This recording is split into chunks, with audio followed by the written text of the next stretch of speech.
March 11, 2026. Hello, I am John Michael Chambers, and welcome back. We are live to the GFR, the Global Financial Reset, Surviving and Thriving the Transition. It's an action-oriented program. Action items are typically delivered at the end. And joining me today are returning guests, retired Lieutenant Colonel Tom Lennox and Rob Cunningham. Two incredible guests. This is going to be, I don't know what's going to be unpeeled in this episode, but believe me, you'll want to hang on to every single word. All right, well, what if the Federal Reserve Building is the new US Treasury? And they're already printing new sovereign money under our noses. Well, let's break the spell. They just spent $2.5 billion to $3 billion relatively recently, turning the building into a fortress, complete with blast proofing, deep excavation, and infrastructure more fitting for a wartime financial command bunker than a central bank headquarters. Meanwhile, the Bureau of Engraving and Printing is quietly installing cutting-edge currency presses capable of handling asset-backed notes, polymers, hot foil security, and high-throughput sheets. Think, new system, new currency, new rules. We have Executive Order 13961 active, Executive Order 13818 active. Legal cover for asset seizures, continuity of government transitions, and a reset of monetary authority outside of the old Fed structure. And here's the punchline. The actual US Treasury building, untouched, antiquated, symbolic. This isn't remodeling, it's repurposing. And when the Federal Reserve collapses under the weight of its own lies, guess what's already locked, loaded, and press ready? A new US Treasury, a new currency, a new era. They're not just printing money, they're printing the future. I think I missed an image of an announcement I'd like to make if my producer can pull that up. Yeah, there it is. Thank you, folks. It's morning here in Thailand. Got to get some more coffee in me. Each month we feature a Patriot for a Q&A hour. So all new Patriot Q&A hour, mark your calendars, Thursday, March 26th, 8 p.m. Eastern. On the screen in our private room is Derek Johnson to answer your questions for the solid hour. I'll be on screen as your host. So come join us. Visit jmcbroadcasting.com and click on Premium Portal and learn about these options. All right, quick disclaimer before we bring our guests on. The information provided by me and my guests in this very program is for educational purposes only, and is not to be considered as specific investment, tax, nor legal advice. You are encouraged to do your own research and consult your financial, legal, and tax professionals. All right, having said that, and with that out of the way, welcome to KUWL, a passion project launched in December 2022. Born from a spirit of curiosity, Rob's thirst for truth and disdain for false narratives, he questions, researches, analyzes, interviews, and educates and opines on many of these issues. KUWL is an acronym for knowledge, understanding, wisdom, and life, experienced to the fullest. Rob's purpose is to leverage his experiences, his insights and discernment, and vast network of remarkable friends to bring you as much value as possible. So you'll want to follow Rob after this broadcast as well. Rob's personal background includes a business degree in management information systems, United States Air Force active duty as an instructor pilot with combat experience and a top secret security clearance, 2 years as a major airline pilot before unceremoniously being furloughed, 20 years in investment and mortgage banking, and more than 20 years owning and supporting a national leadership and sales development company. It's always good to have Rob Cunningham visit with us. Welcome back, sir. It's my honor, John. Thank you for having me. Thank you for being here. There's a lot to unpack. I'm going to get right into it. I want to start, of course, with probably the most trending subject in the world today, certainly among the top ones, and that is Iran. Now, while there's so much we can unpack in Iran, and it will be kind of difficult to completely avoid the non-economic aspect of it, because this is such a huge epic fury operation that's unfolding. That's undoubtedly, in my view, going to spread to some other countries. I do want to touch on that briefly with you and our next guest when we panel out. But for right now, sir, what is the economic impact to America and perhaps the world presently as a result of epic fury, and how long lasting will it be in your estimation? Well, John, I think that is the absolute most perfect question. I don't think it's going to last that long. I think what we have to understand is, first of all, looking in our rearview mirror gives us 2020 vision. We can always look in the last month or 6 months or go, oh, everybody knew that, right? When we're in the now and we're trying to guess going forward, it can somewhat be confusing. But I like to give your audience just a macro lens of how I view the world, so they'll understand where I'm headed. Look, we can't serve two masters. The people of this world want to control the money because that controls all the power, that controls the systems, that controls the governments, that controls the institutions. We started 2,000 years ago with somebody teaching us, look, this RICO model of the money changers and the politicians in the church screwing the people with usury interest and 10% on the dollar currency exchanges. Jesus exposed that, and 5 days later they killed him. Here we are today with global central banks screwing the people. Everybody's clue. The church has messed us all up from a logic standpoint, and we're trying to get free again. So from the late 1600s, we've had the Rothschild central banking empire working its magic and perfecting its game. For us, in 1913, they installed their Federal Reserve System, which is just a system. It's not federal. There are no reserves, fractional reserve lending. They print counterfeit money out of thin air. They immediately got us into two wars, World War I and World War II. We come out of that, we get the Bretton Woods Conference, and we have a world reserve currency, courtesy of the Rothschilds, to bathe the entire world in debt. Federal Reserve debt notes printed out of the Federal Reserve. So now we have 195 countries who have to bend a knee and organize their lives and their governments and their countries and their partnerships around this debt note that the central bankers use to extract wealth out of not just us, but every country that uses it. Right? So add to that divide and conquer. You've always have to have fear. You always have to have a boogeyman. Well, the biggest boogeyman in the world, one of them has been Tehran. Okay? And they have been, our ladies at Prometheus Action are brilliant researchers, but they really draw a clear point on this. The city of London is financing the boogeyman to keep us all scared, to keep the military-industrial complex alive. What do we know that's about 40 kilometers south of Tehran? From my research and my understanding and my contacts, John, we have servers that have videotapes. We have evidence of Wuhan transactions. We have evidence of fraudulent election data. We have 1.6 billion of cash that came from the Obama administration, which we were told was about a nuclear deal.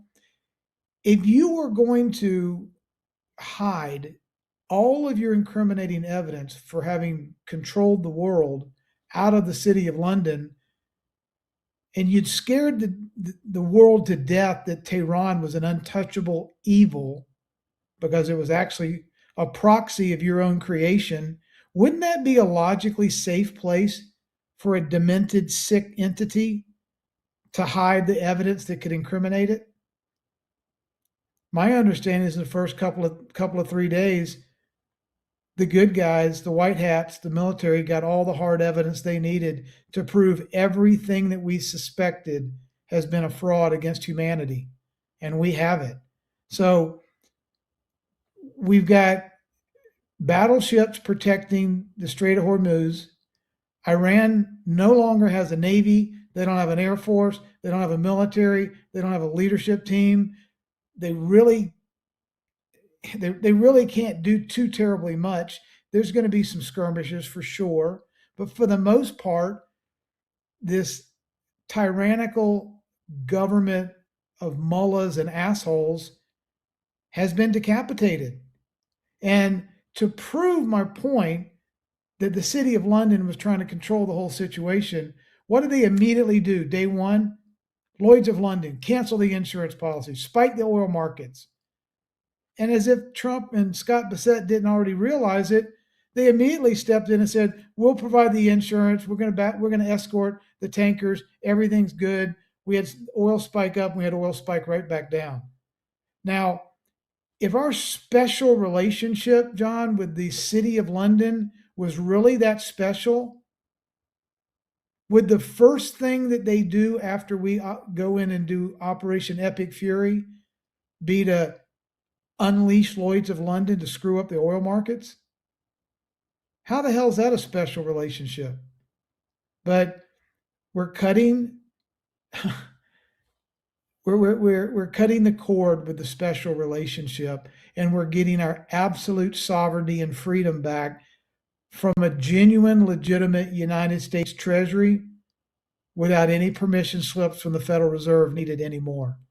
So my belief is this is a necessary cord cutting exercise, and we've already won. A cord cutting exercise. Well stated.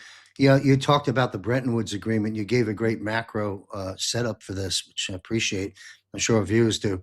And of course, the Bretton Woods Agreement led us to what's you said the world's reserve currency, or the petrodollar. And of course, we're moving away from that, which we'll talk about later. But so from your perspective, I mean, I just scan some of the data. I don't have time to follow any general reports and so forth. But I took a look at Clayton Morris on Redacted. Seems like a real nice guy. He's done some decent reporting. Um, I but the clips I scanned through of just Clayton, I think his name is, by himself on camera, kind of very candid for about an hour, discussing Iran, and his ultimate summary vastly differs from yours. And then, of course, when you go to the Tuckers and the Candace Owens, and we're sort of in the, I don't want to call these three mainstream, but we're not mainstream. So there's something else. And, and the general tone, of course, and certainly mainstream, we know what their tone is. What a big mistake. Trump's a warmonger. You know, what are we doing? We're failing. We're not reporting the information correctly. If you wanted to snap back against that, what would you say? When a tyrannical person has nuclear, trying to get nuclear weapons, they've obliterated 250 to 300,000 of their own people from the time Obama ignored the Green Revolution in the summer of 2009 until the week before we went in, where they killed 45,000 people on the street just for protesting. When they say death to America and death to Israel, they have missiles pointed at 11 Middle Eastern countries. You probably ought to believe them. Okay. And Yep. an operation to take out an asshole is not a war, it's an operation. And if it takes 4 weeks to get them done and give the country back and let the people take their government back and we go back home, that's not Afghanistan for 20 years. That's not Iraq. That's right. That's not That's right. that's not a war. That is a defensive exercise. And we have every right in the world to protect ourselves. Without question. Thank you. You know, it reminds me of Jimmy Carter. You know, I mean, remember standing online every odd day to try and get gas just so I can get to a job that I hated, so I can pay bills that I didn't want to have, so I can pay taxes that I shouldn't have paid. But that's a different story. But Jimmy Carter, you know, the people were once free. You know, the women weren't burqaed to death. Um, and look what's happened since those days where they held our 400 citizens as hostage, and it's been all hell ever since. But you've laid the groundwork very clearly. And in your estimation, I realize you're not actively serving, and may not be privy and aren't privy to this data. But from your viewpoint, when do you think Epic Fury at least the phase that's in right now winds down to a screeching halt. All the bomb dropping and all the issues with the straits and so forth and so on. In other words, when will we move on to Cuba? Because that's what's I next, in would, my opinion. I would Uh, exactly what you let you set me. I would say by the end of this month. I say we're just under three okay. weeks. Look at what has happened now that Iran is neutralized.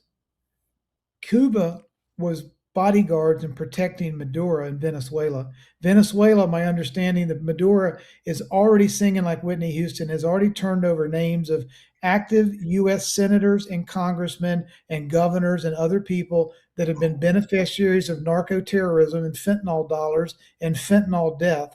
So when you take out not only, look, if we took out Maduro in Cuba, was defending Maduro, what does that tell you the difficulty of taking Cuba out is going to be?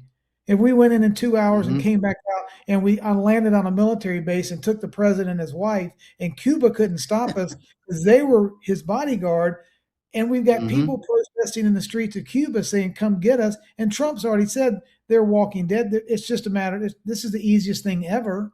So guess who does that leave out completely to collapse now that Iran has been decapitated? Venezuela's been rescued and Cuba's going to fall. Where's China going to get its oil? They're Yeah. going to get it from Venezuela. And who controls the Venezuelan oil? The United States of America does. So if you want to Interesting. talk about if you want to talk about the decapitation of the energy markets around the world, guess who not only produces as a net exporter, but now has taken away this centralized nexus of energy going to all of the arch enemies of America and made them basically unable to deliver what China depends on the most. So that kind of gives all the bargaining chips to President Trump, doesn't it? Sure does. Great analysis. And as we all know, master 5D chess player. He could have written The Art of War himself. And so well said. And well, there's so much to unpack in Iran. And we're going to cover that in our Global Defense Board panel from a lot of different angles. But you've touched on the peripheral and you've touched on for sure the economic aspect. And I appreciate that very much. What I'd like to do right now, sir, is bring on our next guest and then we'll have a roundtable discussion on about half a dozen questions I have for you, gentlemen, and anything that you'd like to raise to our audience. You don't want to go anywhere. Stay put, sir. I'll be right there with you. Let's introduce U.S. Army retired Lieutenant Colonel Tom Lennox. Uh, He's a retired U.S. Army Lieutenant Colonel with extensive experience in logistics, finance, procurement, and large scale systems management across decades of military and Department of Defense service. He has degrees in accounting, general business, and military controllership. As a Department of Defense highly qualified expert, SES equivalent, he provided expertise in logistics, military finance, systems analysis, change management, risk management, and business process reengineering. He served as a senior advisor for two major Army ERP systems with annual expenditures exceeding $1 billion. As a senior analyst and consultant, Tom Lennox authored the document that led to the creation of the Army Installation Management Command, contributed to U.S. Army change management plans, revised the Army budget process, and developed outsourcing and privatization strategies across Army and Air Force operations. He's also the author and co author of numerous papers that led to significant changes in the United States Army's management processes. Lieutenant Colonel Tom Lennox expanded biography, as well as Rob Cunningham's, can both be found by visiting my website, jmcbroadcasting.com. You click on contributors up top. You will find these gentlemen, their photographs, their extended biographies, and ways to follow and reach out to them. It's great to have you back, sir. Please welcome Tom Lennox. So you asked what, how long, I think how long Rob's right on target, be done by the end of March. Um, the other piece of that is that Israel's last. And so Israel will be pretty quick after Iran, personal opinion. Um, let's see, where was I? Can I ask you a question, Yeah, sir, before you move on yeah. about what you just stated? So in your crystal ball, you have a more of a sense that we may be going to Israel straight after Iran versus perhaps Cuba. Is that Uh, what you I feel?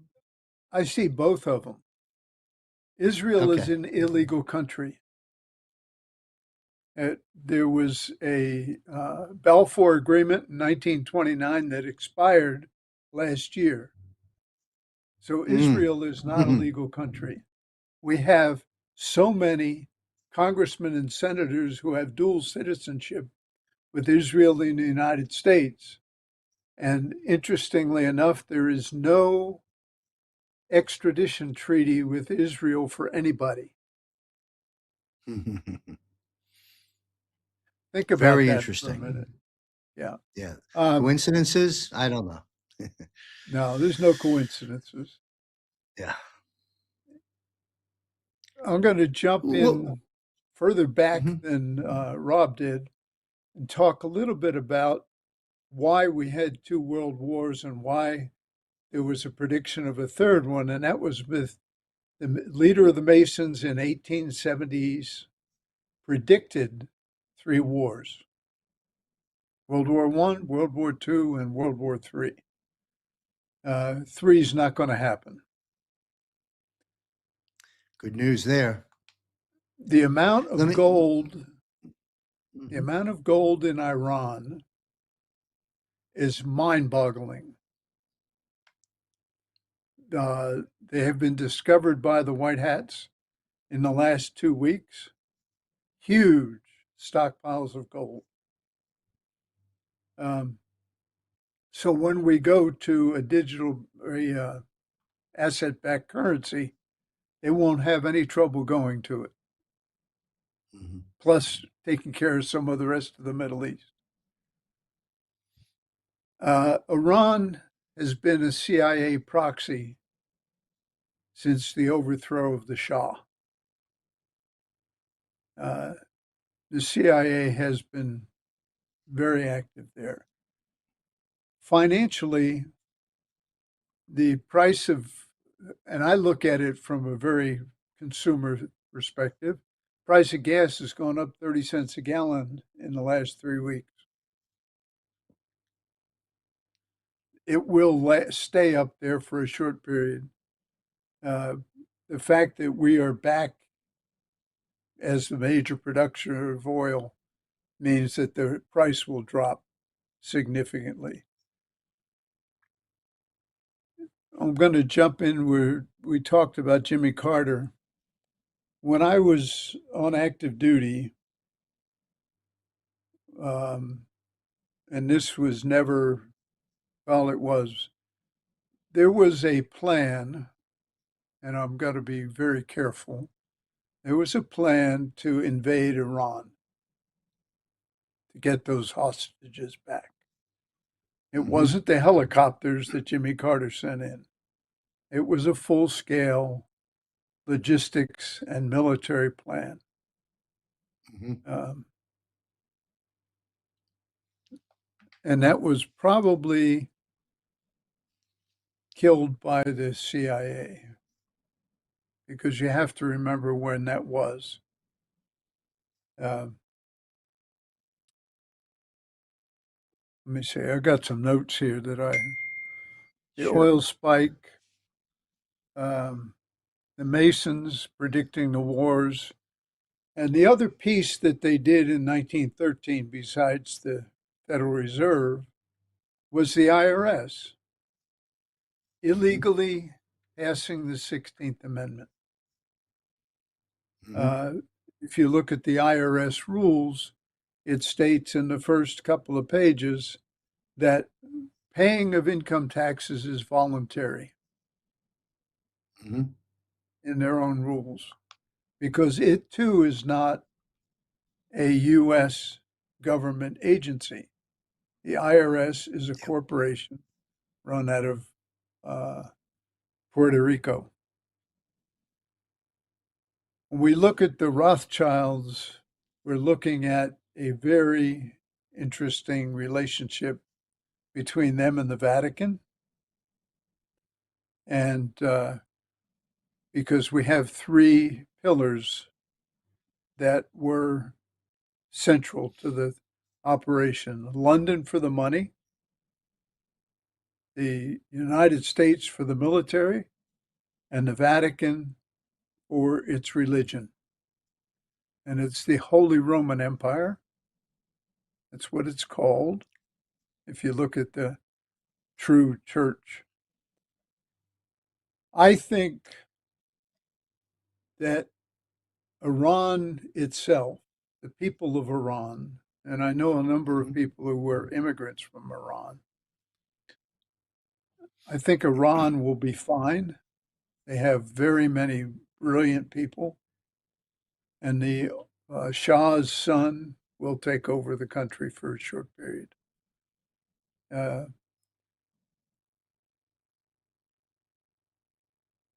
I believe the biggest issue is going to be financial because of the oil. And if, in fact, we bombed their production facilities, then we have another problem. Mm. I have heard that none of their rockets or missiles hit anything. Most of the pictures we see are old pictures that the Interesting. Navy ships of ours have been blowing the rockets and drones out of the sky on a regular basis. President Trump, if I may interject, President Trump is certainly uh, has been reporting, and I haven't caught all the reports, but that this has been quite a success. We've decapitated the key infrastructures and targets. And to your point, and Rob Cunningham, which we'll bring on in a moment, talking about comparison, we pulled the Maduro operation, in 5 minutes, and this thing in 10 minutes, figuratively speaking, where Dick Cheney and George Bush had us in the Middle Eastern countries for 15 or 20 years, spending trillions of dollars and making a fortune at it, and never mind the loss of life.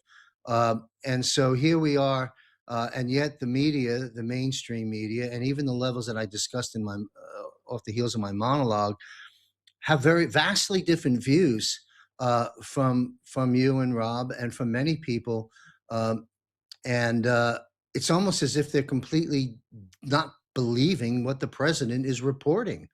Um, I mean, I think we have a pretty transparent commander in chief, wouldn't you say, sir? We have a very transparent commander in chief. In fact, I was talking to a Navy captain a week or so ago, and he said it's the first one we've had who's been really for the military and a commander in chief. Um, Yep. when we talk about the success, it's phenomenal. It really is. Um, they don't have any missiles left. The missiles that have been falling broken in pieces. The pictures, I personally think the pictures, much like the pictures we see from Ukraine, are Mm, false flag pictures. They're old okay. pictures from years ago. Mhm. They put them back up, say, oh, wow, we got more pictures. Yeah. The reality is Interesting. probably very different. Yes. I'm fascinated about your comments on Israel. I'd like to bring on Rob Cunningham to my producer. If we could do a three-panel screen, I'd like to have that discussion. Uh, Rob Cunningham, meet retired Lieutenant Colonel Tom Lennox. Thank you, gentlemen, both for participating here in this discussion. Thank It's an you. honor, sir. Nice to meet you. Nice to meet you. You- Rob, you've been listening in the proverbial green room, digital green room, as it were, to Tom, and anything you want to comment on is great, but I'd like to pick up the Save Israel for Last aspect. We'll go with Rob, and then we'll come back to Lieutenant Colonel Lennox in a moment. What's your take on that statement by Q? I don't have the exact quote, but Save Israel for Last is basically the soundbite. And There's a lot of controversy concerning Israel, and we beat that to a pulp in terms of the Israel and the Jews the Bible is speaking about versus the Israels and the Jews today. And Colonel Lennox raised the issue of the true creation of that. What's your feedback on Israel? And do you believe we're saving Israel for less? And what exactly does that mean? Right. Right. I think we've not allowed ourselves to have a objective, broad conversation of the term Israel. Israel is holy land, um, the land that a holy person stands on. God turned his back on Israel and they turned his back on him and he rejected them. And then he came back, and re-engaged with them. So is Israel a landmass or is Israel a place where holy people that love God stand? Can Israel be wherever those who love God live and prosper? Is we have the Jews in name only, the synagogue of Satan, you call yourself Jews and you're not, right? So we not only have the issues of divide and conquer, right? We have the Holy Land versus the 1948 version of the United Nations drawing on a map, right? Which is not necessarily the same biblical Israel. And are we talking Mhm. about those that love God, Israel, that serve God in a holy way, and wherever that person is, he blesses their land? Is this truly a demographic area, or is it broader than that? Is it why are Christians being murdered all over the world? Why can Christians be targeted and others can't be?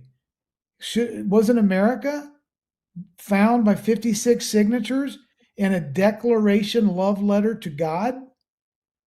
I mean, God contracted with Abraham. Our founding fathers contracted with God. Wasn't that a love letter that said, we all of our rights come from you? We want this to be a holy nation based on life, liberty, and unalienable rights given to us by God? Okay, but so I do believe it's broader. The Q drop said, I'm saving Israel for last, not mentioned a single time. Why? How broad is that issue? How contentious is religion? How are the religious people? God didn't tell Peter to go forth and set up 465,000 501c3s, right? He didn't say go set up a bunch of religions. He said faith. It's about faith. It's about following me and my principles, right? I am the way to the door to the kingdom and the kingdoms within. It's not about tithing, burning candles, or ringing bells. It's a way. Yes. Okay. So you could take this, we're saving Israel, we're saving Christianity, we're saving sovereignty, we're saving God's people to live and let live. We haven't talked about what that means, but if we can cut the head off the snake and get rid of central banking and the Rothschilds and these assholes, then every country is going to have a right to practice whatever faith they want to practice. Yes. Interesting. Thank you. Tom, Colonel Lennox, you care to comment on that? Yeah, I think we have three groups of people that are in Israel. We have the Zionists, who are not from Judea, and we have the Khazarians, who Mhm. came out of Iraq, uh, not Iraq, Ukraine. Ukraine. Mhm. And then we have the Judeans, who are the true Jews. And we have we have the Talmud and the Torah. The Mhm. Talmud is the Zionists' gospel. The Torah is the true gospel of the Judeans.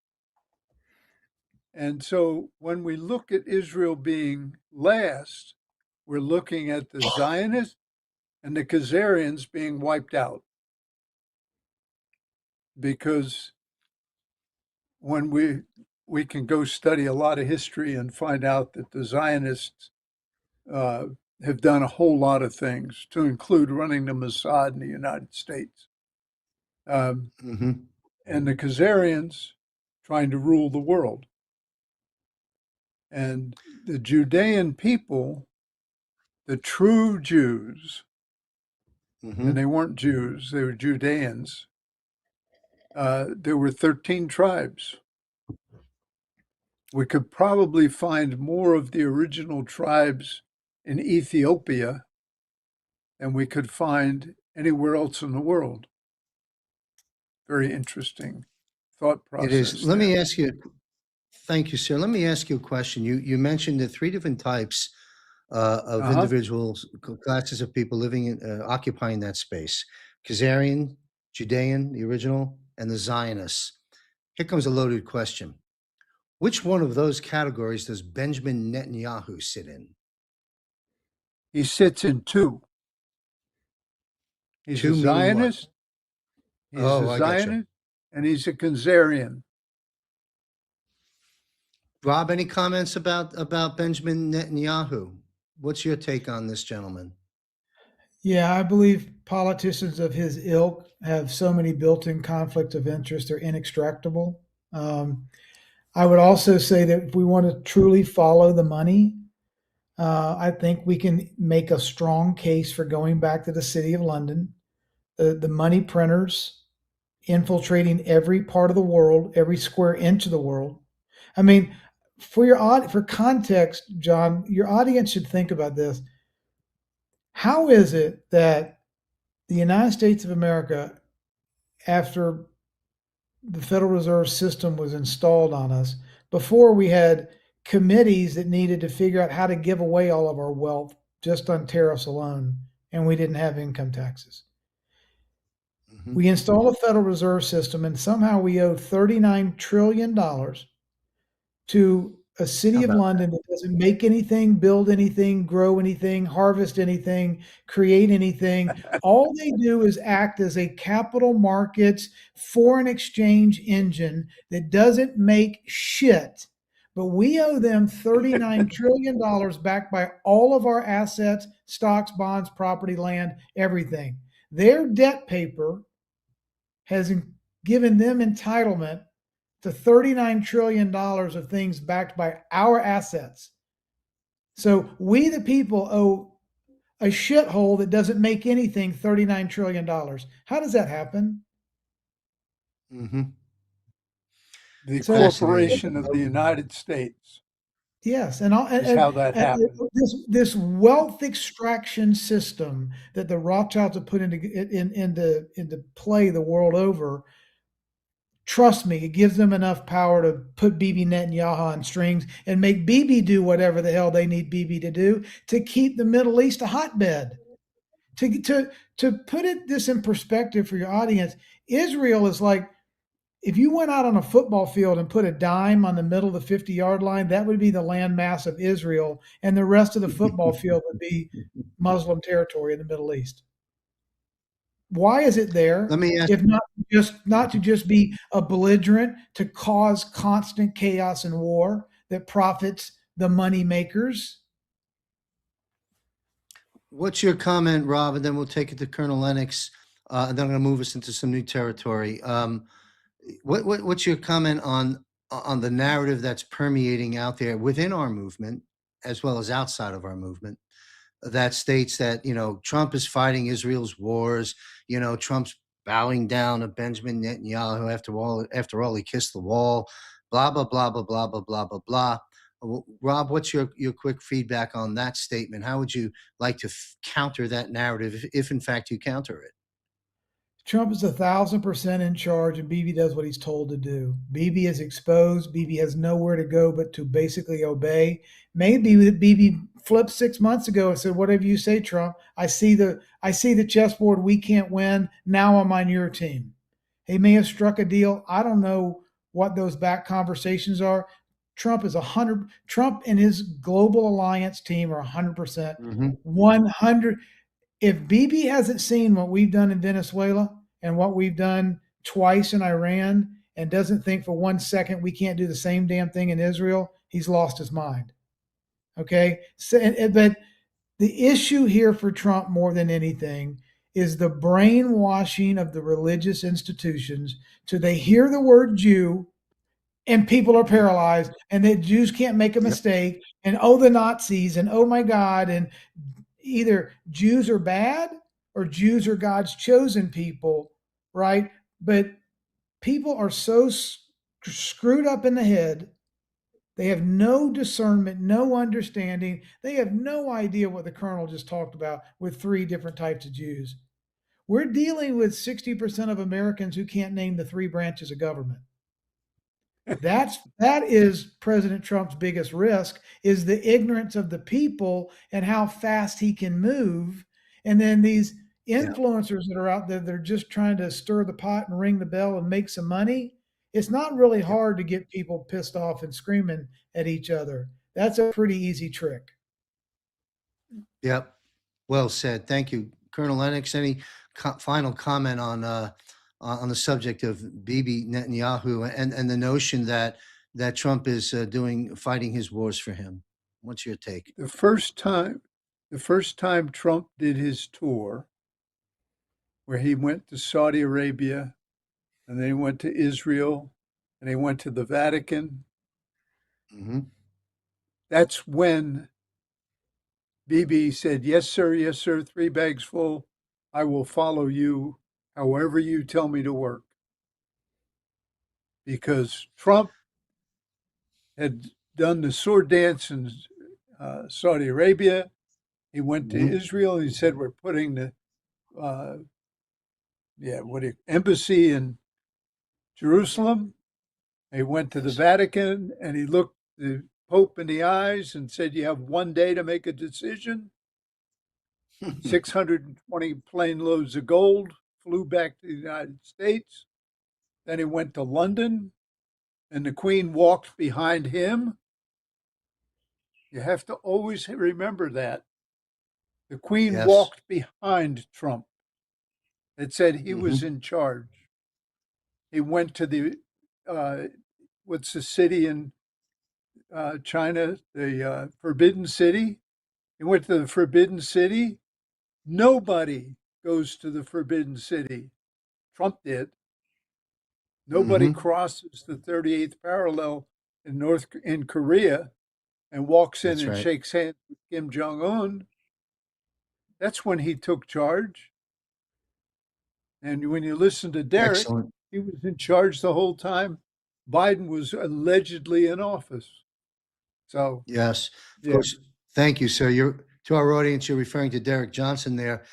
Great analysis from each of you. And what I'm going to say to my audience right now, our audience, folks, if you want to counter the narrative that the big machine is putting out there, and the less founded and grounded, stable people within our movement that waffle on the president or have just don't understand this, and I'm not beating them up. We're the recipients of a psyop and an information war for the last, well, forever, but for the last 10 years. And so I'm not, I hate to quote Bill Clinton, but I feel your pain of confusion. That's why I do these shows. That's why I bring on people like Rob Cunningham and retired Lieutenant Colonel Tom Lennox and my other military panels. Take this information, folks, and use it as a weapon out there to counter those narratives.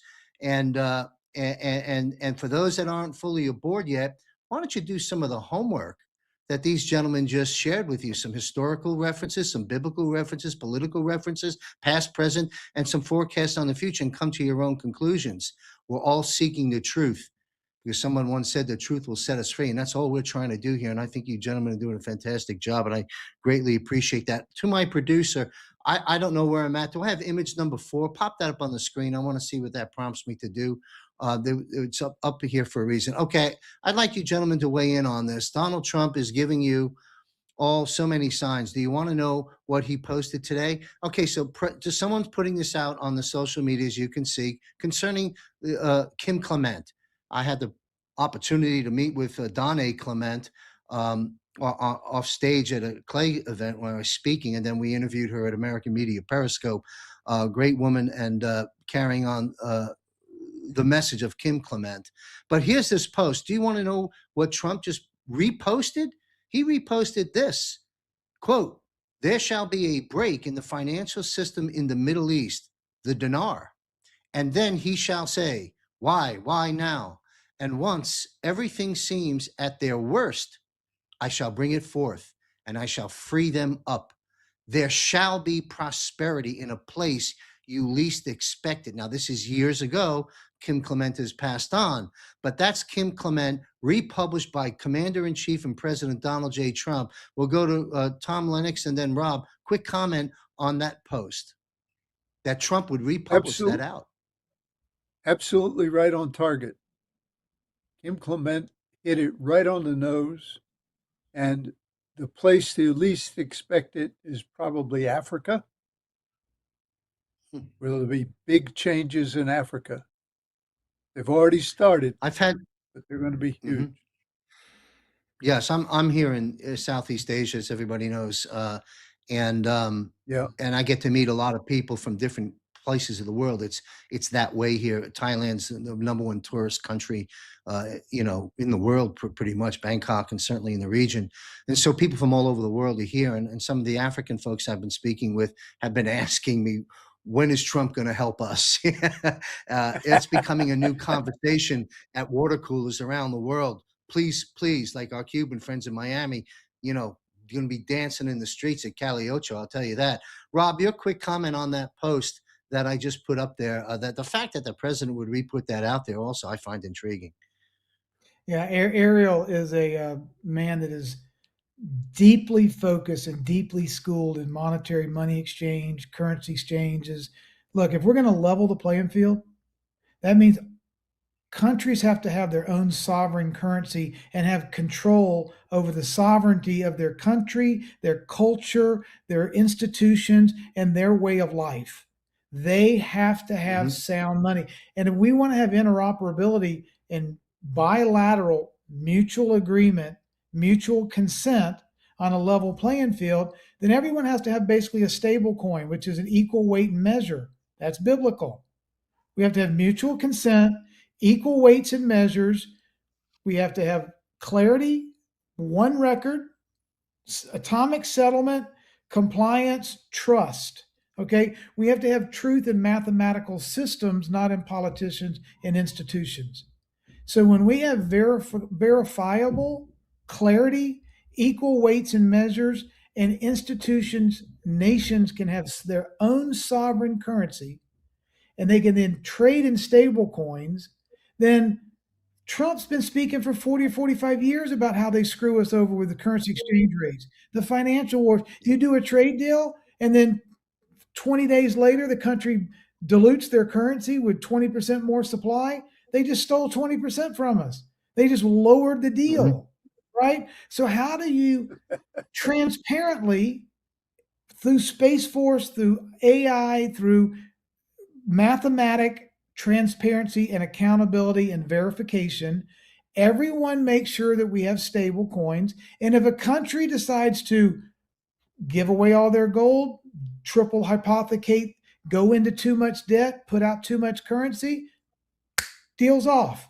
because it's transparent. If part of the contract between nations, they get to freely do business with one another and freely negotiate bilaterally, if one party breaks the rules, you have to be able to prove that you're honoring the deal. And when you don't, that's in the deal, you can leave. Okay, that prevents currency manipulation and one party screwing another party. So the Hmm. dinar has got to come up. The Abraham Accords put together Christian and Jewish and Muslim nations together. We had more peace deals.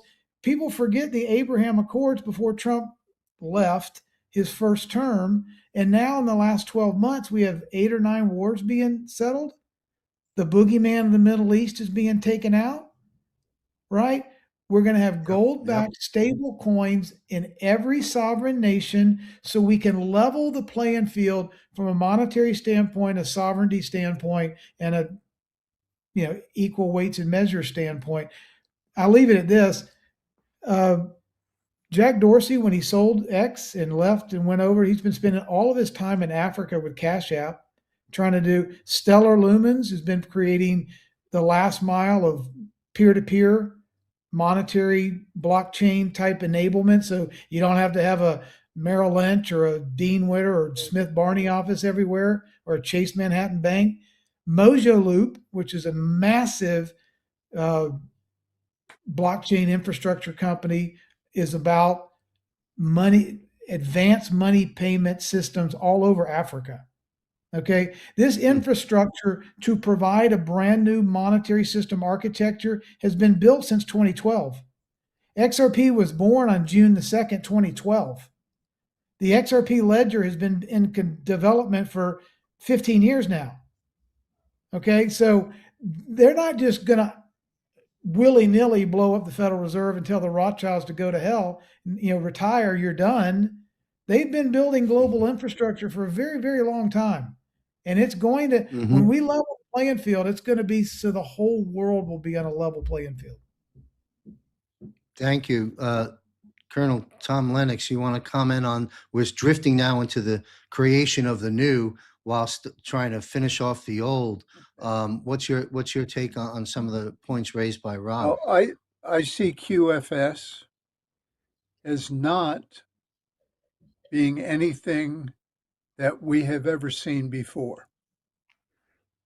And the reason I say that is QFS, if I have a QFS account and I'll have a phone called a Pi phone, the only person who can open that Pi phone is me based on my frequency and vibration, not based on my eyelids, not based on fingerprints. 8 billion Pi phones have been made already. Wow. They will not be using any of the 20-year-old software. And this is my comment because who developed that software originally? Blockchain was built and developed by, guess who? The criminals, the guys who sold drugs in the United States. They built it 25 years ago. I heard the Justice Department lady who was trying to figure out how to get into one of their computers, and it was blockchain. Now, blockchain is old technology. Stellar is old technology. Crypto is old technology. Again, who developed it?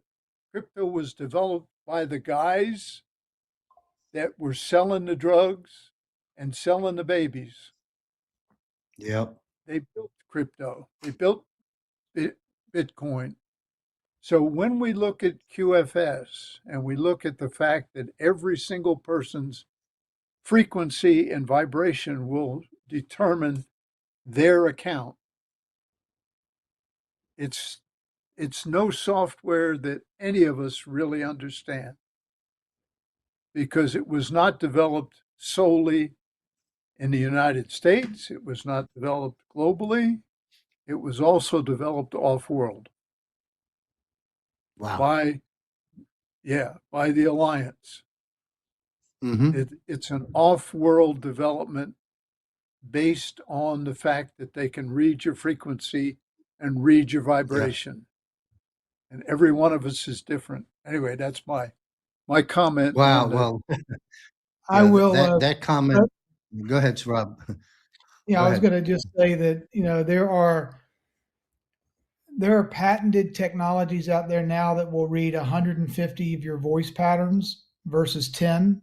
And AI can do a voice-based analysis of your health problems, your conditions, your everything about your body, whether it's, diabetes or heart disease or early on stage dementia. And you're going to be able to have probably one of the single most powerful diagnostic tools you've ever had in your life. And it takes 15 seconds if you speak it into it, because everybody's voice print is different. And the AI can calculate it and tell you what all of these different frequencies might be to a 97% level of accuracy. And so also to your point, Colonel, you can have zero knowledge proof of your DNA and your identity and your voice and your frequency that can be stored very safely and impossible for anyone to see it. But it'll green light, red light, whether it's actually you or not, without passing any credentials, right? That's right. So that's called a zero knowledge proof. But again, the ledgering, we have to, God is the lawgiver, and one of the greatest laws he ever gave us was math. Man didn't create math, but man can verify whether mathematical formulas are true or false. So cryptography, if you will, is just software. It's nothing fancy. Crypto just means software. It's a form of software. It's numbers-based software, and it's supposed to be unhackable. But with quantum computing and the old technology that we've been using, it's made old blockchain irrelevant and not stable. So until we can have digital communication networks that can ledger information back and forth, but not be hackable by quantum computers, we have to advance to that stage. Okay. And Otherwise, we're we're in there. the stage, we're there. There's no doubt about it. I know that we're there, but the blockchain of yesteryear is being upgraded to newer technology. But last year's blockchain or yesteryear's blockchain is like the stagecoach. Anybody could come by and shoot it and take you out, right? Now you have to have a stealth level extraterrestrial, if you will, universal digital Shannon's perfect secrecy, invisible AI governance protected kind of neural network, if you will. There's got to be a neural network that ledgers truth. Because at the end of the day, John, if you and I are going to have a fight with each other, we've got to go to the record book. It's like playing a football game. There have to be rules, and you have to be able to go back and look at the tape. Was the guy's foot inbounds or out of bounds? Right? Was the clock over or was it not over? Did he catch it or did he not catch it? You've got to be able to go back and see and look at what actually happened. It can't just be an argument between my word and John's word, and whoever can punch the hardest wins. You do have to have ledgers. You have to have immutable ledgers so that law can take place. So that neural network of ledgering transactions and value exchanges, as they call it, the Internet of Value, it's to the Colonel's point. There are legacy blockchains that people talk about, but most people don't know what they're talking about. Those legacy blockchains are ages old and out of date, but new technology, new AI, and new encryption and new agentic AI governance is already here. To our audience, real quick, and we'll go to the Colonel. You're getting a master class right now, folks, on the black hat origins of all this, its transition, its galactic origins as of recent. We're discussing the infrastructure, if you will, and the journey of where we are heading. I'm going to take us down the ladder in a few minutes and talk about the central bank in a moment. But before we do, Colonel Lennox, anything you'd like to comment on off of Rob's comments? The only thing I would say is that we're dealing in the quantum financial system with quantum physics,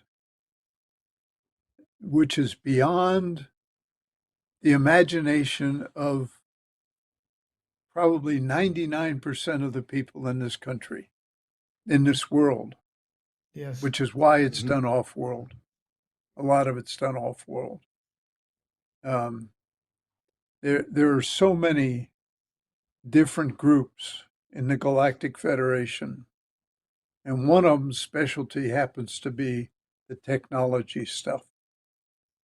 So, yeah, we're going to have a You know, very interesting time understanding this whole thing. we sure It's not we like sure are, anything we've folks. seen before.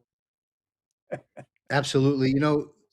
Colonel Lennox, it comes to my mind, uh, just a quick comment from each of you, and then we'll move into new territory. What sparked my mind here a moment ago, listening to you, is at the same time you're talking about galactic support, off-world stuff. Rob talked about the voice variations. You talked about vibrations and frequencies, determining who we are and what we can do or can't do and this sort of a thing. Um, and um, and it reminds me, I got 2 points, I guess. One is Nikola Tesla. What did he tell us? If you want to understand the universe, think in terms of frequency, energy, and vibration. Well, to our audience, now it kind of connects, doesn't it? From what our guests are sharing with us. But Tom, what I wanted to say is this: do you think it's a coincidence in timing that the president is all of a sudden discussing releasing Area 51, UFOs, alien information at the same time when we're getting this off-planet support? I mean, is there any connection to that to open up our minds to what was once considered conspiracy, or am I crazy? No, he's absolutely opening it up because he's been there, he's seen it all, and there are those who say he's been off world significantly during the alleged Biden administration. He himself and his family were off world. Now, off world is an interesting thought because you have to have a portal to enter and leave because the global, what do you call it? The earth is surrounded by protection. The rockets cannot penetrate it. And so cannot penetrate the dome. If the rockets can't penetrate the dome, but you have to go outside the dome to meet with the people on Jupiter, you do it through a portal. And what they're doing today, when we talk about the Gazarians, in the last 2 weeks, they have closed most of the Gazarians' portals. And that's what's got them most nervous, is they're not going to be Wow. able to escape. Anyway, that's a In- different subject. But Incredible. Well, thank you, sir. I think you're on a Global Defense Board panel coming back and visiting us later this month. If I'm right on that, I'm very, very excited to have you back, sir. We're going to peel that onion there with the rest of the team as well. Rob, any quick comments about that before I move us into the central bank? Two. Um, for those that may not know, may not be aware, Mr. Nikola Tesla died, and a man that worked at MIT for 35 years actually audited his estate for all of his papers and all of his patents on behalf of the United States government because they couldn't make hide nor tear of it. And we do know that that happened to be Donald Trump's absolute favorite uncle who audited Yes. Nikola Tesla's estate. And then he's smart Mhm. enough to know that the government is nothing but a bunch of scoundrels, thieves, and liars and crooks. So he had to tell them, "Did nothing here. A bunch of this guy's a lunatic. There's nothing here." You think that this man, who was one of the most scholared, respected physicists at MIT, didn't tell Donald Trump a thing or two? Oh, yeah. Okay, and number two, Greg Kidd is a gentleman that was one of the very first 10 employees. I think he maybe had been employee number 6 or something like that, top 10 employees at Ripple when they first started way back in the day. He used to work for the Federal Reserve. He was an investment banker. He's been this golden touch man, early investor in Twitter, early investor in Facebook, early investor in Google, early investor in Ripple. Well, he's on videotape, and I can find you a clip of him talking about when he first heard of what XRP was and what XRP could do from a 3 to 5 second settlement value exchange, this automatic ledgering, closing, regulating, identity verifying, compliance, 3 to 5 seconds, trillions of calculations can happen between any asset and any asset and any person and any person, any wallet and any wallet. And all of this calculation takes place and is settled and done and over. He talked about how XRP, and he didn't matter if it's a Galactica or Klingon or whatever kind of currency, intergalactic space currency we're talking about, XRP would work. So this is a guy that used to be a federal, a former Fed that worked at Ripple for 10 years, understanding. And there's only one company in the world that has this patented technology of XRP acting as this hypersonic galactic value transferring, regulating scribe. Think of the world as one big QuickBooks, and there needs to be an accountant that we can trust.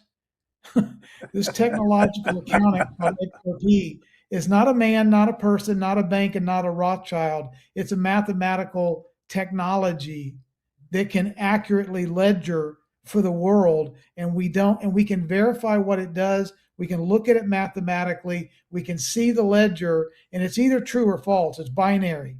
Every transaction is a one or a zero. At the end of the day, the things that get recorded on the ledger are true or false. There's one company that has that technology. It's called Ripple. Fascinating. Okay, gentlemen, we're going to jump into the pit of the central bank. We've talked about this week after week with a variety of guests I have on this broadcast. We'll go to Tom Lennox and then we'll take it back to Rob. Let's just summarize it a bit. We can, we're into the second hour of the show, and I've got a few more areas I'd like to jump into. So we'll begin with the central bank. From what I understand, of course, their game is running out. I'm talking about the major fives: Bank of America, Citibank, J.P. Morgan, Wells Fargo, et cetera, Chase. They're the game they've been playing to manipulate the control and value of what we will call God's money, gold and silver, that they've been doing for decades, seems to be finally coming to an end. As I understand, there's another tranche of contracts coming due, of which they may be on the bad end of the deal, on the paper trade of it, because of the lack of silver to square them up. Can you summarize, Colonel Lennox, the debacle that the central bank itself is in right now with regard to those paper trades as it relates to metals, and how much more time will they be able to continue to control? Because, silver hit what, 110, 120, gold hit 120. 50, 500. Then they hammered it back down. Now we've been seeing silver between 76 and 90 and gold at about 5,000 plus. When do they lose control completely, in your best guess, of the manipulation of these metals? Okay. Well, the first thing on the central banks, Mm-hmm. the United States Central Bank, Trump merged it into the Treasury Department in 2019, thereabouts. Now, we're hearing about it today, but it's actually been Yes. done a long time ago. The Fed is gone, along with the IRS. Now, when we talk about the big banks and we talk about the trading of silver and gold, and I'll do it, it's the COMEX, Commodities Exchange Corporation. Mm-hmm. There are right now paper silver. That's somebody wrote paper 341 times the amount of silver that exists. Now think about that. Silver's trading at $84, I think, this week, because they've Yes. been driving it down and driving it down, and it pounces up to 90 and it drops down to 84, 85. But they Mm-hmm. can't get it down in the 70s where they want it. But they don't have the silver to cover the trades. There's no Right. way. Now, how long it's going to take is how long it takes to close the banks down. Because not just do they have a problem with the silver, but the banks have been lending money that they didn't have. And they've been holding 3% to 5% of the amount of money they lend. They're all bankrupt. They've Yes, all they been are. bankrupt for years. They're all bankrupt. The biggest banks that you know are bankrupt. They can't So is it a fair? survive. Go ahead, sir. Go ahead. You're going to ask a question. Go ahead, John. Yeah, just a quick. It was a great episode. Thank you, gentlemen. I want to comment on this. Would it be a fair statement to say that our Commander in Chief and Executive Branch President Donald J. Trump is presiding over the the death of that system, the death of the Yes, financial system, the banking system, and the currency itself, known as the Federal Reserve, funny money ab- debt paper. absolutely. The Federal Reserve owes the $38 trillion, not the US Republic. And this is an Yes. important piece. When the US corporation went bankrupt and Trump killed it, and he did, all that $38 trillion is phony money. It's Yes. fiat money. There is no debt, no legitimate debt by Amen. people Okay. or by the country. So Yes. when we start Thank to you. look at that and we peel back the Mhm. onion and we realize that, you took out a mortgage, and remember we had the show where we talked about the what's it called? We talked about our birth certificates, and we Yes. talked about the Repatriation fact of that the wealth. banks have been borrowing the money from our personal accounts to loan it to us and charge us interest. And Wow. Thank you, sir. and I Yeah. have Go seen ahead. interviews with bankers who admitted that, just flat admitted it. So Yes. they're going to be gone. Those big banks are There's going a to be gone. Thank you, sir. Go There's a ahead. questions I know my audience wants me to ask about what you've just stated, and I'm going to get to it, folks. So hang in there. I know what you're thinking, and I'm sure this esteemed panel too will have an answer for you. But before I do that, I'll leave it as a mystery sandwich and cliffhanger just for a moment, because I know Rob Cunningham wants to comment on what you just said, sir. Go ahead, Rob. Yeah, 1,000%. An FRN and a USD are night and day. One is a rock and one's a pole. I mean, they don't have anything to do with each other. A Federal Reserve note is a fraudulent document. You cannot pay off debt with debt. It's impossible. They can't just keep printing debt, give us FRNs, and then we give them an IOU that they gave to us. I mean, the fraud of the highest order has been put on us. Mhm. I want the audience to understand too. When Trump was sworn in January of 2017, he said, "I'm not returning power from one party to another, one administration to another. I'm returning power from DC back to you, the people." Power is money. Money is energy. Energy is power. Our Yes. our life, labor, effort, energy, creation, talent, IP, when we go out, there's an energy that's put into it, and there's a system called money that's supposed to accurately reflect that value. Hmm. So then that value can be Yeah. interchanged. Okay. 3 weeks. No, let's see. 2 weeks. I believe it was February the 3rd of 2017. Trump was sworn in on January the 20th of 2017. He signed Executive Order 13772. It's a single piece of paper with a little bit on the second page for a signature. Executive Order 13772 is these are the 7 core principles necessary for a brand new monetary architecture. 18 months later, the US Treasury delivered the report from that Executive Order 13772 that laid out the entire architecture of distributed ledger technology, blockchain, a whole new monetary system based on protocols of transparency and truth and honesty and atomic settlement and all the things that we've been built. Okay.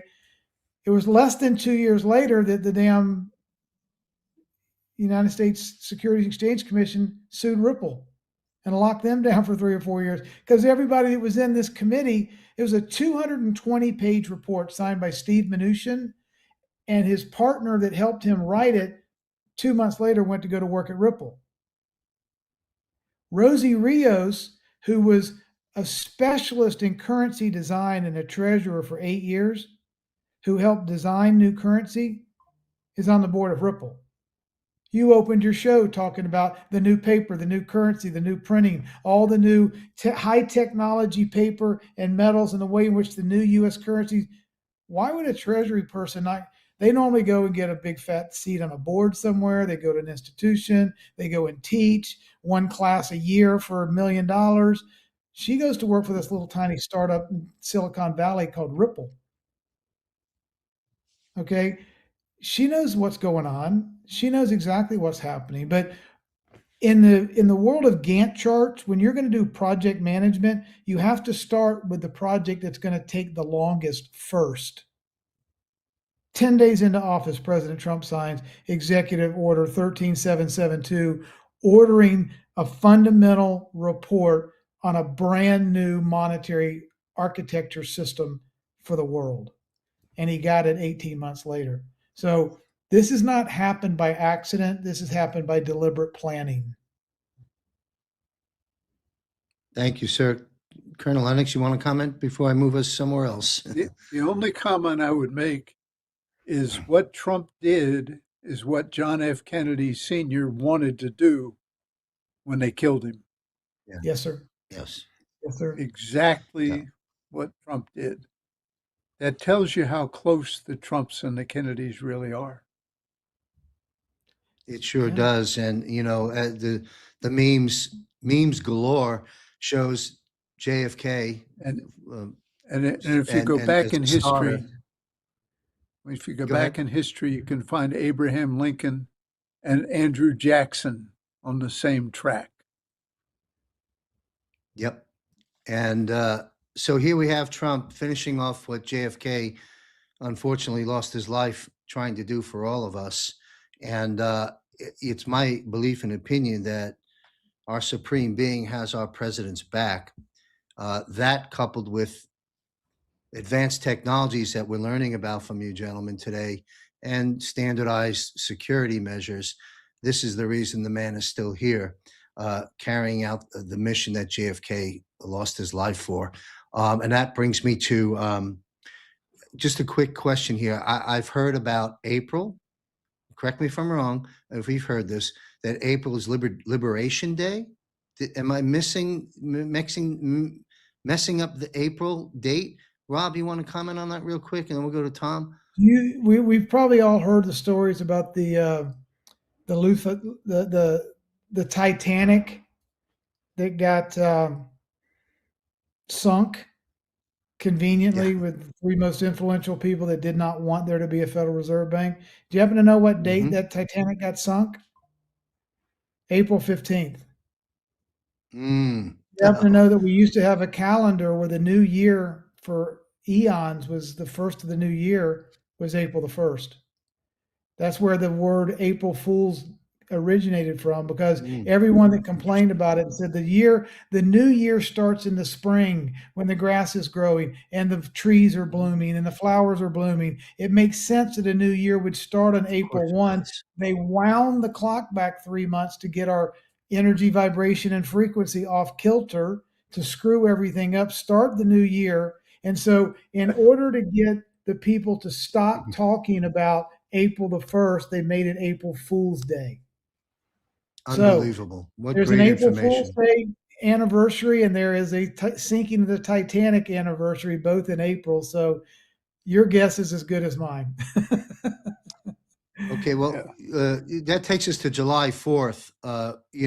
So April, July 4th, and the narrative you just shared, Rob. Let's go to Colonel Lennox for any feedback on this. July 4th, of course, massive celebrations, we're told, block parties on the streets, foreign leaders Mm-hmm. here. What is the significance? Is it just another birthday for America, barbecues and fireworks? What's happening April, July, and forward? What are we going through? Okay. Under Nasara, there's a new election 120 days after it's finally announced. We can be doing a lot of stuff, but the final announcement is 120 days to a new national election for all congressmen, all senators, president, vice president. What's 120 days from July 4th? How about around November 3rd? Now, Interesting. the next thing is In addition to April 1st being the first day of the year, we also operated on a 13-month calendar 28 based on days. the moon. And 28 days times 13. if you study Indian lore, everything they said was based on when the new moon came, 13 months in a year. And that's what we had Wow. prior to some people screwing with the calendar. Again, as Rob said, to mess up our frequency and our vibration, just like the church bells that they said they needed the metal for the fight the war. Had nothing to do with the metal. Had everything to do with the frequency and vibration that came off of those church bells that healed people. Mm. Anyway, that's And to another. that Wow. and to that point, Colonel, we can go back just for fun, because that's what we're here for, right? Just fun. Um, the whole lie about lead paint, having to take the lead paint out of the walls because it was dangerous to kids. No, they couldn't hit us with their energy. They couldn't hear and tap into our phones. They couldn't see into the homes, so they had to get rid of the lead paint. So it made it easier for them to hear us and hit us with radiation and do the things that they needed to do to surveil us. Abs- It had nothing to do with our health. exactly. Well, folks, Absolutely right on target. we've been living in a web of lies across the broad spectrum of life and Yep. living in this Broad controlled spectrum. trap matrix, and we are breaking out of it. So let us not let this bang us down. This should bring us up, because again, the truth sets us free. And we're getting a Yep. whole lot of it now. And that leads me to a quick question, quick answer. We'll start with Colonel Lennox. You mentioned the IRS and the federal, and I know what you're referring to in 2019, where President Trump moved the powers from the Fed, or some powers, into the Treasury Department, and all the other moves that have been made since. The Would it be a fair statement to say, as we're winding down the Federal Reserve and the IRS, that they are completely trapped and there is no way back out? Would you concur with that at this point? I would concur Do we do 100%. They're fully trapped because they're dealing with all the money going to London. Oh, Donald Trump just has cut that off. No money back to goes to Iran? London. See, full circle. Yep, Or does full it circle. go to the Vatican? Because it went to London, then it went to the Vatican. So Mhm. there's no way back for the IRS or the Federal Reserve. And I was thinking about something else, but I forgot it, so that's okay. No And problem. Yeah, One thing, I was going to get to this later, but I want to mention it now. We'll go to Rob and then Colonel Lennox. Uh, Here's the question. I mentioned this before. I called it a mystery sandwich and a cliffhanger. That I think the audience, our viewers, our followers, our friends and brothers of this world want to be addressed. While this is what they're seeing, saying, and feeling. They're saying, "Well, wait a second. We hear from experts like the guests on this show and other panels and other shows that the Federal Reserve is done, the IRS is done, and the U.S. 1871 Corp is done, and we've severed all these ties, cutting the cords, as Rob said in the beginning. And while that narrative, for those that are awake and listening, uh, understand that, the question they have is, when will it be officially put into motion, officially announced by the administration, where they say, okay, you don't have to pay these income taxes anymore. This is what we're going to do. The whole, in other words, I, I understand that the Federal Reserve and the IRS, for all intents and purposes, are finished, but, when is it official? When and how will it officially be announced? Because until it is, everyone's in a quandary. Do I pay the tax? Do I not pay the tax? When, uh, did we restore our constitutional republic? While you're reporting and other experts are reporting that these things are true, when has it become, quote, official? And how would that play out? We'll start with Colonel Lennox, if you have, some thoughts about that. Well, Trump announced the other day that the Republic was reestablished based on Article 2 of the United States Constitution. He officially announced it. So we Okay. can say the Republic is now in existence. And I've had some discussions with Derek. We said nothing that was done between 1871 and this March is valid because Trump is actually the 19th president of the United States Republic. Yes. So Okay. Well, that that's my comment on that part. yes. The other part, official announcement, I believe is going to be 17th of May.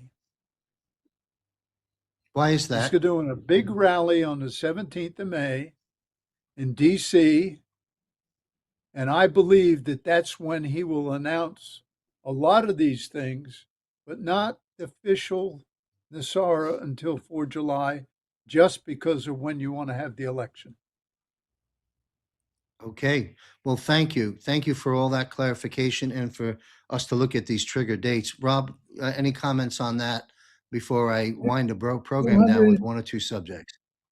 250 years exactly to the date on May 17th of 1776, George Washington led a national repentance and a prayer to God to bless the country before they signed the Declaration of Independence. So if my people will first humble themselves and ask for repentance, God will restore our land. So there's a repentance on the National Mall 250 years to the day that we had the first national repentance, if you will, or prayer vigil in Washington by George Washington. Okay, so I think that's extremely, extremely critically important.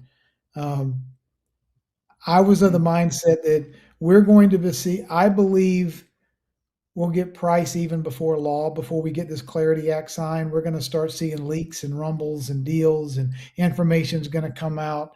Uh, I was of the mindset that we'd have at least one quarter, April, May, and June, before the 4th of July, to let the oil start running through the engine and get the economy going and get some relief and some, higher gold and higher silver and higher XRP and higher just overall vitality, growth, and health, so that there's an up mood, going into the 4th of July.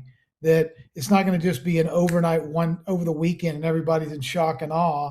People are going to have to acclimate and grow and believe that this is real and permanent and here, and not just another conspiracy theory rumor. They're not just going to all Right. go have this superficial party and glorified barbecue cookout on the 4th of July without a lot of substance behind it. And I think we're going to have a lot of substance going into the 4th of July. Thank you. This is sort of normally I'd ask on my military panels, but I've got to ask it here as well. It's March 11th here in Thailand, March 12th here in Thailand, March 11th back home there live right now. While July 4th is a ways away, it's coming pretty quick. And the question that is on the minds of our viewers, and I'm on the pulse of this is why I asked this question.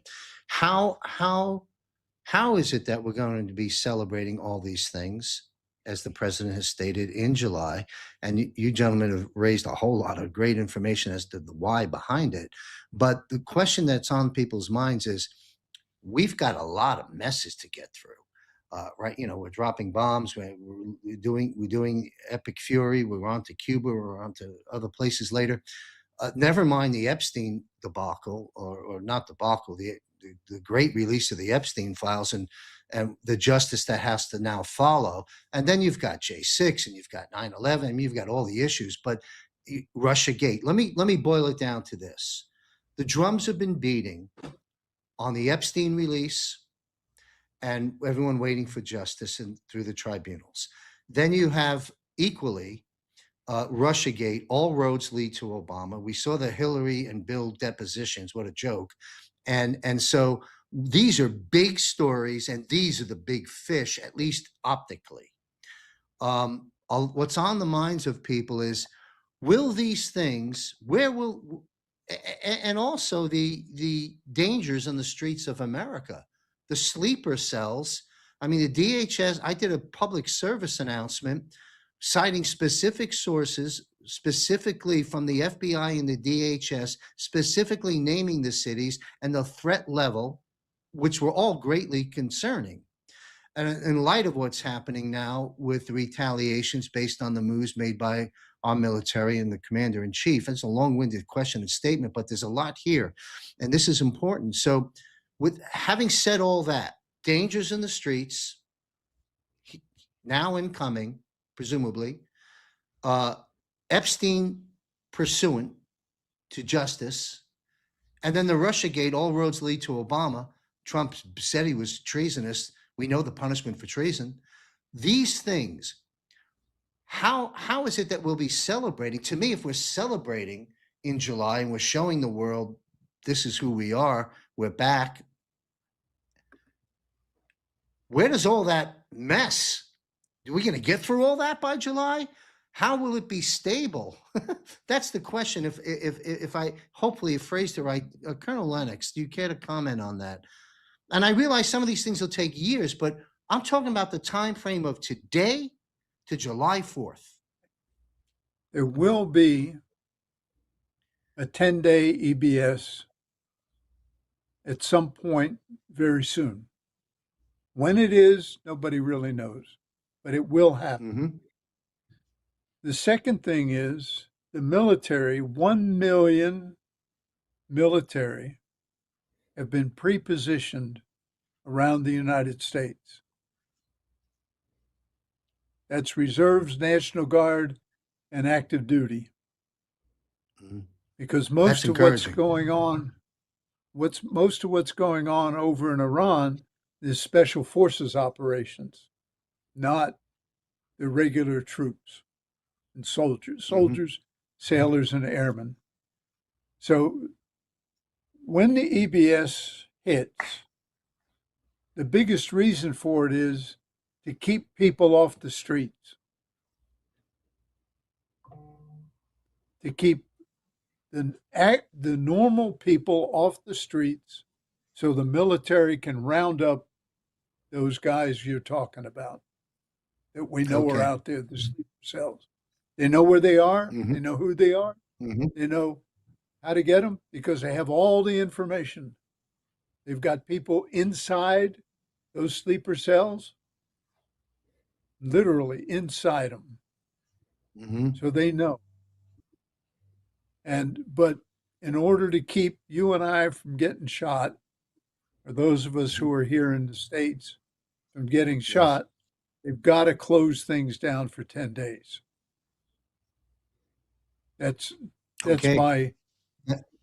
my thing on that. Well, thank you very much. Rob, quick comment on that as well. The truth shall set you free, right? I want to give you an anecdotal evidence. My daughter's a sophomore in high school, and they completely took the lid off the Epstein files and let them become completely searchable, right? They did LLMs that only allowed people to go in and type in and do any kind of data pattern search or query they wanted to and look at these things. 2 weeks after that had done, somehow or another, military and history intelligence class or something. These are sophomores, high school. Some loudmouth punk that doesn't know anything said something about, oh, that's all a bunch of crap. My daughter said 17 kids out of 20 turned around and did dude, shut up. You don't know what you're talking about. And he never said another word. So when the truth came out and the 17-year-olds had gone and checked the truth and they knew what the truth was, they immediately shut down the one idiot loudmouth. Now, what happens when we get to see people that will get They'll go and get enough of the truth to satisfy them to know what the truth is, and the truth will set us free. One of the greatest irritants in social media right now is, yeah, well, when's the first arrest going to happen? Nothing's happening. Nobody said anything. It's not on CNN. It's not on Fox News. Nothing's happening. Come on, people, Bullshit. please. These people Yes. aren't paying attention. But Correct. think about flip that over. When they spend a week paying attention and it's available to them and they know the truth, then they'll flip. It's Mm-hmm. not that they're saying it's not true. They're saying, I haven't seen it yet. And when they see Yes. it, they're going to act like those 17 kids in the school looking at somebody that says something stupid and shuts them down. Because now they will have seen the truth. That's just to me an anecdotal Thank you. evidence of how fast truth can change the psyche of this country. Absolutely. In a split second. Great points. Would you concur with Colonel Lennox that the EBS is a foregone conclusion? And if so, before July? I know we don't Look, have a crystal ball. I understand dates. I get it.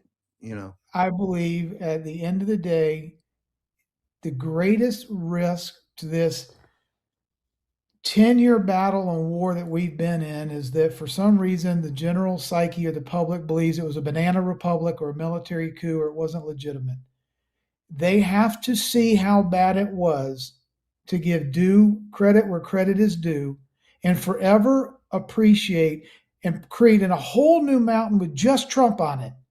Trump isn't being yes. added to Mount Rushmore. He's going to have his own damn mountain. Okay. But the only way that's going to happen and for us to have a lasting, long, we need that period of time after David cut Goliath's head off, a long period of peace and prosperity, wasn't there? We need to cut the head off the central banking system, and people need to understand the epic nature and effort and sacrifice and dedication and courage and leadership that it took to take the head off of this beast system that was strangling people in 195 nations. When people come to Yes. realize that's Trump's legacy, we're Mhm. going to have a very long lasting freedom to follow. Beautiful. Yeah. Restoring sound money and restoring free and fair elections. Legacies of President Donald J. Trump. Thank you. So, gentlemen, we got about 10 or 15 minutes. I appreciate your time to close out with this. And Colonel Lennox, the episode you and I did a while back on the birth certificate, it was just you and I think, for the solid hour and a half. Uh, there was one soundbite. Sizzle reels are created from the shows, little 50-second bits, and they get published out there. Your one soundbite garnished, that we know of, verifiable, 2 million views to listen to 57 seconds of your words. And I have to tell you, folks, we probably have a few of those here from Rob Cunningham and you again, Colonel Lennox. This has been a very powerful, very enlightening, a very intellectual, but yet not over the heads of the average Joe like myself and those listening. This show should resonate with everyone. Why? You're getting a whole lot of truth bombs. That's why. And so my closing comments are with Colonel Lennox and Rob is repatriation of wealth. If you can summarize, I know there's a lot there, but we've got the our life's energy being traded as through the birth certificate, through that number and those capital letters. There's that piece. There's the stolen wealth due to the unconstitutionality and illegality and lack of verification or ratification of the 16th Amendment and the Federal Reserve Act itself. We have that piece. I'm putting some big clusters together to unleash each of you. The third cluster. So you've got the trading of our birth certificate. How much did they take from us there? Then you've got the taxation and inflation, both created by the private for-profit central bank. There's that stolen wealth. Then there's who knows what else, as you mentioned before, fraudulent mortgage contracts, this, that, the credit cards, everything else. The Bible speaks of a jubilee. We have Nasara Yasara. There's a whole lot of stuff I just threw at the dartboard. Colonel Lennox, do you want to comment on tying that together for our viewers over the umbrella of repatriation of wealth. We now know what and how's been stolen. How's it coming back to us? The coming back to us is an interesting challenge that is faced. I'm 80 years old. In all likelihood, whatever is coming back to me is going to come back in one lump sum right away. And then there's age brackets going back to age 21, where there's a different amount that each person's going to get immediately. It may be an annual stipend, it may be a lump sum, but everything you talked about, to include the different trusts that are out there, uh, Hmm. 3 or 4, what I got, one of them written down here. The St. Germain Trust, Hmm. the Solomon Trust, there's another trust, there's the dragons, the white dragons in China, Mm. money. There's money we're finding all over the world in gold and silver and Yes, we platinum and are. palladium. All of that, Hmm. just the money that was taken from the Vatican, would have provided $1 million to every single man, woman, and child in the world. Just that, $526 quadrillion at the gold price then, and it's gone way up since then. So it's probably $600 quadrillion. I can't even count a quadrillion, but there's going to be A lot of for zeros. everybody a jubilee where they will have a significant amount of money, and depending on their age, they will be able to choose what they do based on their life's desire, not based on sitting there at a desk for 30 years, passing paper back and forth that means nothing. So the Jubilee is coming, and I believe it's going to come in April. But Wow, I that's don't want soon. to say dates, but Yes. it, the latest things I hear all over is April. But the way that's going to come is that's when you get your Pi phone and computer that has your money listed in it, and they're already programming that money into those machines for everybody.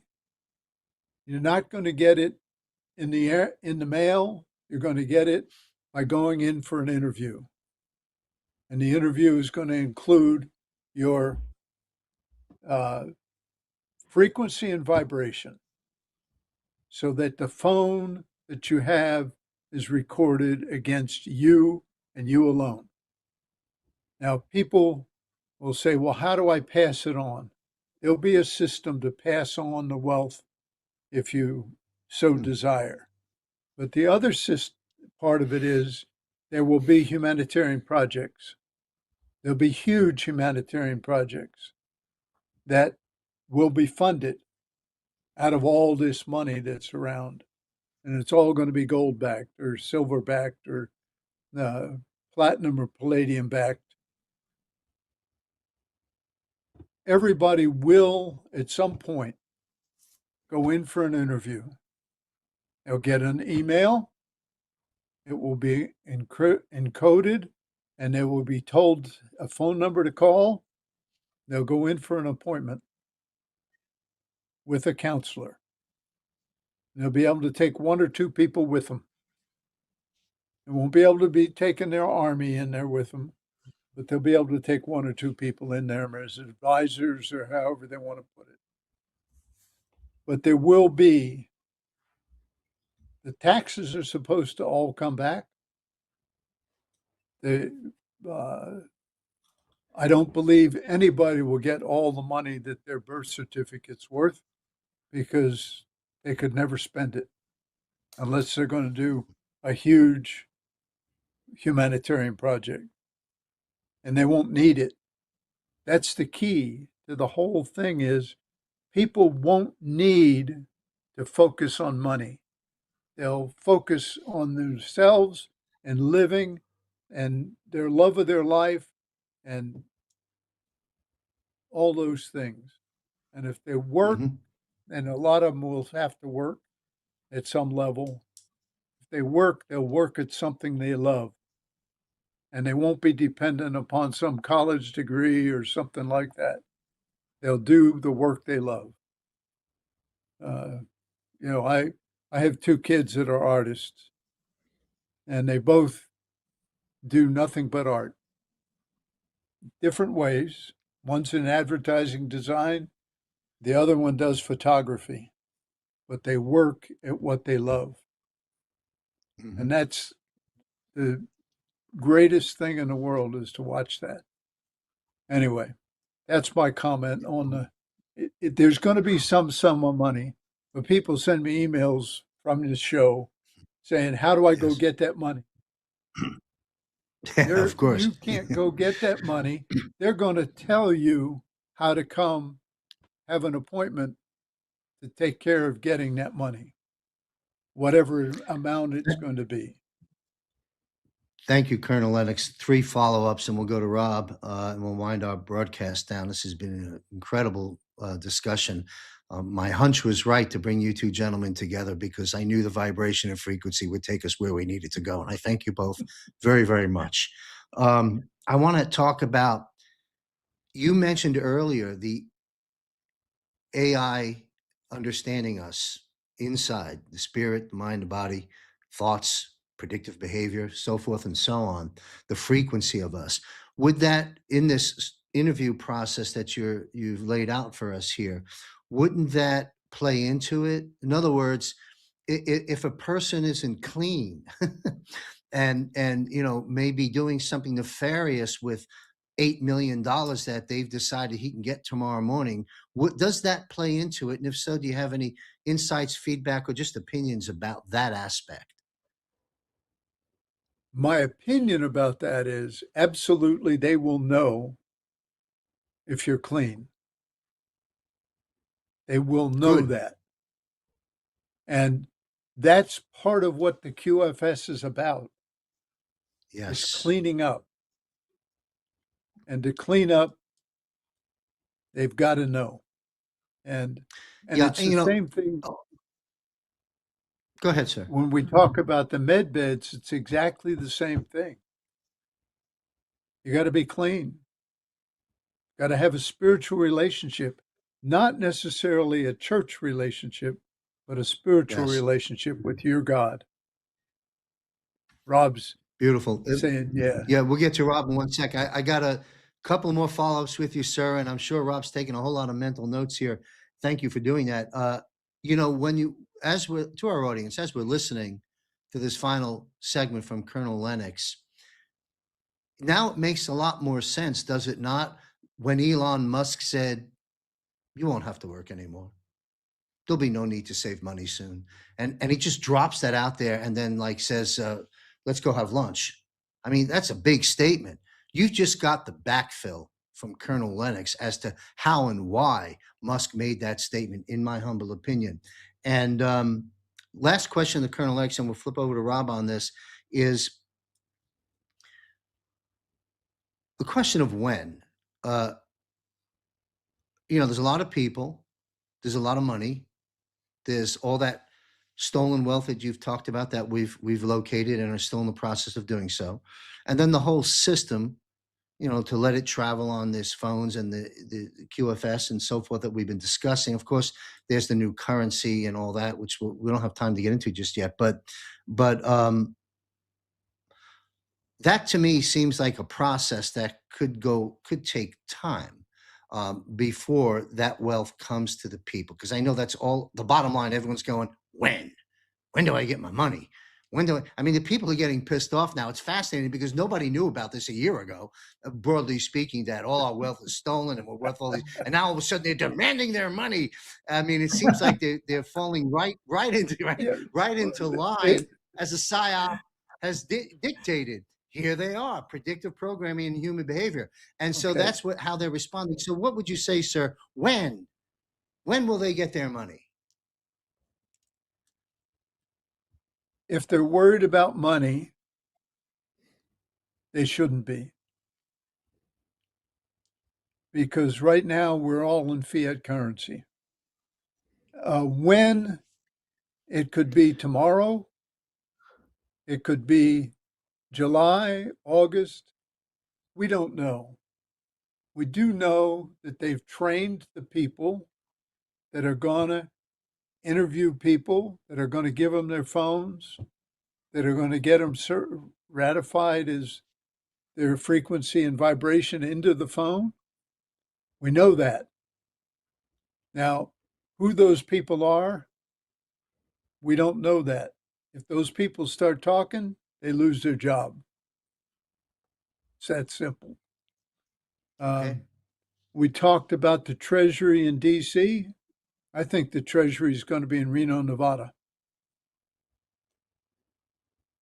And the reason I Okay. think it's going to be in Reno, Nevada is because that's where all of the meetings with all of the people that control the money have taken place, is in Reno. Interesting. But anyway, that's a different Yeah. side Well, side comment. Wano Savin comes to mind when you mentioned Reno for a host of reasons. But thank you, sir. Thank you very much. We'll sign you off in just a moment. Rob Cunningham, you've been patiently uh, taking all this in. How would you like to jump into this phrasing that I set up for the Colonel a bit ago and weigh in on this? Well, to underwrite the Colonel, I would say perhaps the single greatest lie, the two single greatest lies in the world are that A, Satan and doesn't exist, and B, scarcity is real. There's no such thing as scarcity.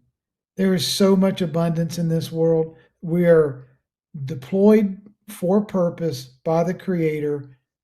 And if we have purpose, you think He wouldn't resource us? I mean, look at the land that's been stolen by governments. Look at the natural resources that are underneath all the stolen land. Look at the abundance of oil is the second largest natural resource in the world, and it's a recurring, abundant process. It's a it's a substance it's not dinosaur bones that were melted, people that believe in the cult of climate science. Okay, oil is one of the second largest, most abundant, naturally recurring resources in the world. Can we stop it already? Okay, land, minerals, precious metals, buildings, creativity, patents. Could you imagine if the 4,700 patents of Nikola Tesla were in a sovereign wealth fund in America, and everybody in America got a dividend off of the patents of Nikola Tesla that were stolen by the Khazarian, Rothschild assholes when he died? I mean, what if we were beneficiaries of just the royalties of technologies built off of his patents alone? What would be Hmm. how wealthy would we be?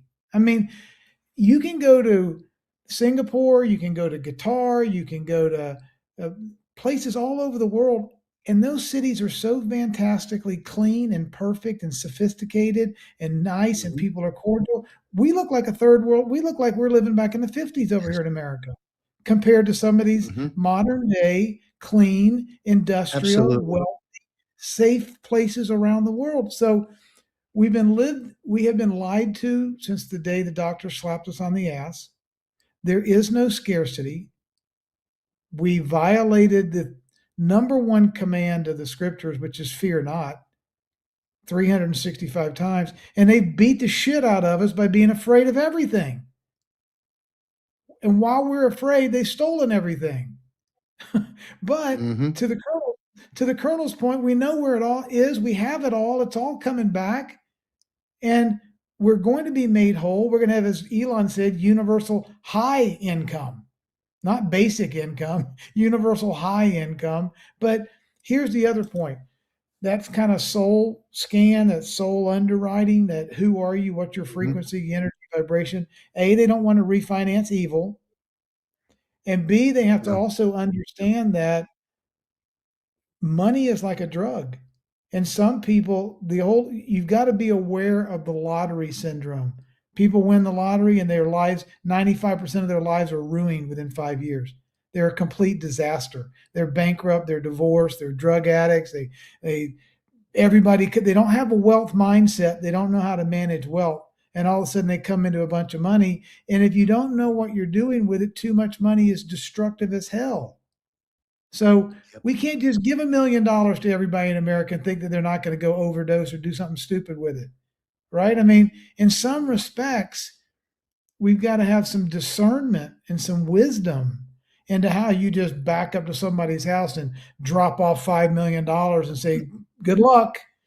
I mean, that could be very dangerous to people, right? And Yes, Absolutely. so for sure. there's going to be an art form to this. It's not going to be blunt Mhm. force. Here's your wealth. Good luck. Okay. And so I'm so optimistic that the truth sets us free. We are going to wake up. The end will not be for everyone. There will be some people that know. Look at what's going on today. You've got millions of females in Iran celebrating and dancing and want to all have babies with Trump. And you've got the blue-haired, white, woke-tard, idiot females in America that think Trump's an asshole. Yeah. Yet these women got freed and they're safe, right? And these idiots just are suffering from Trump derangement syndrome.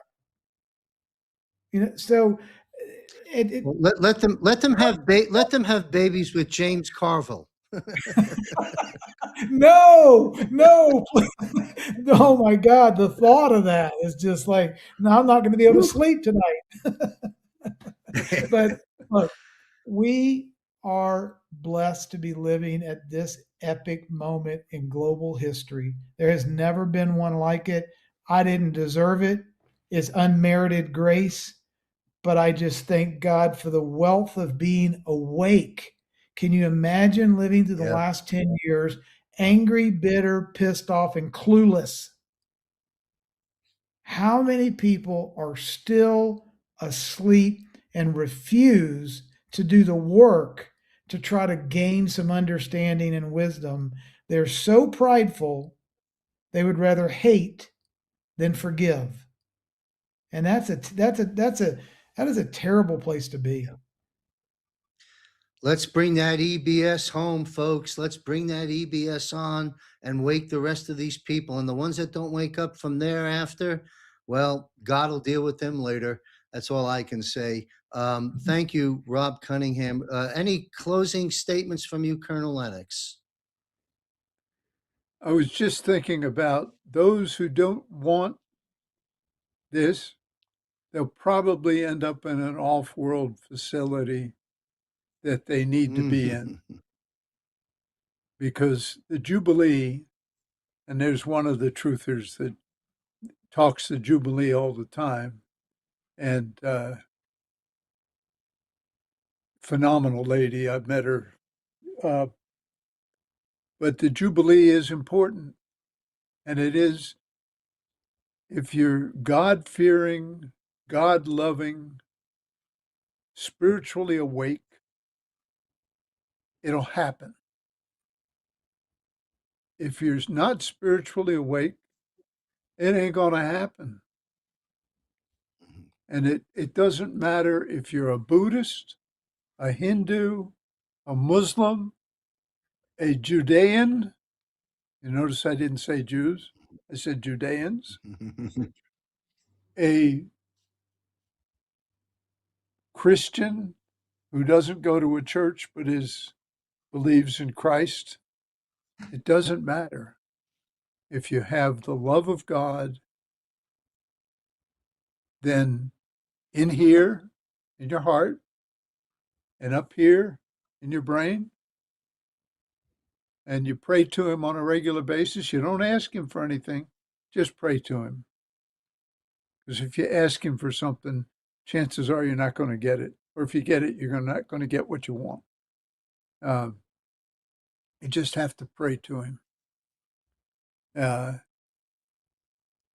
but spirituality is going to be very important for people, and it's going to be hard for a lot of people.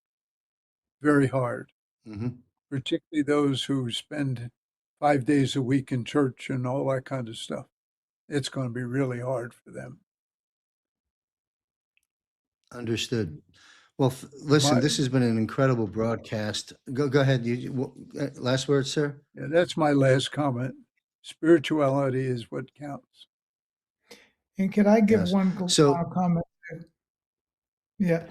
For those that are listening that really truly want to help others that may be on the verge, they're still not sure, they're waffling, they want to believe, but they just don't know what to believe. I was blessed to just have a movie.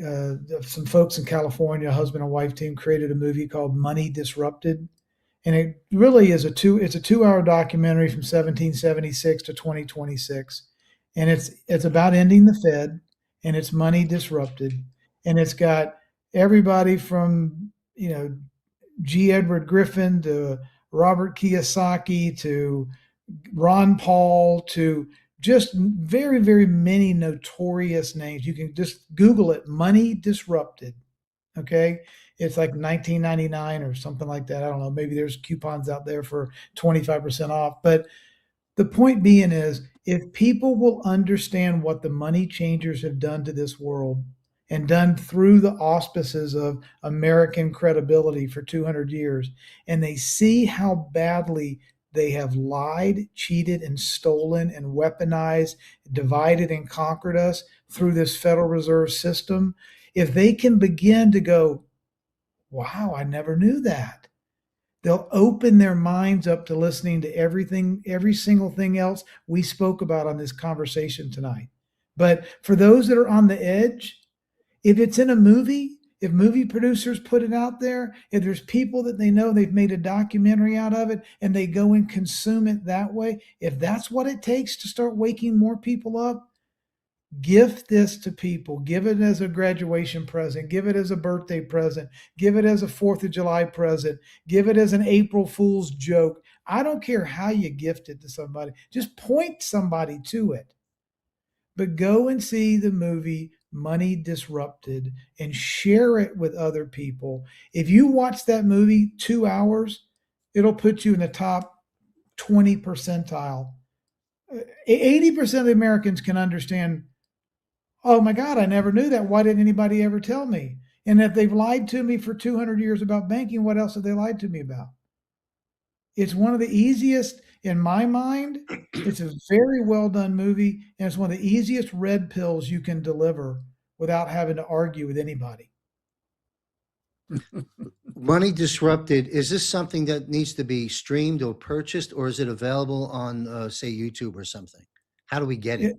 Yeah, you pay for it and you stream it right there. Once you pay for it on your phone or on your laptop, you can stream it and watch it on your laptop. You can stream it to your home phone or watch it on your cell phone. I was going to, I shouldn't say this, but I had to go to Mississippi to go meet with David Clements and my daughter, who's an Ole Miss student. And the movie came out, and I had my little phone connected to my air vent magnet, and I listened to it the whole way over while I was driving to Mississippi. So, I mean, you can watch it anywhere you want to watch it, but it is a Right. fantastic documentary, and it captures the 95-year-old G. Edward Griffin's. He is a national treasure.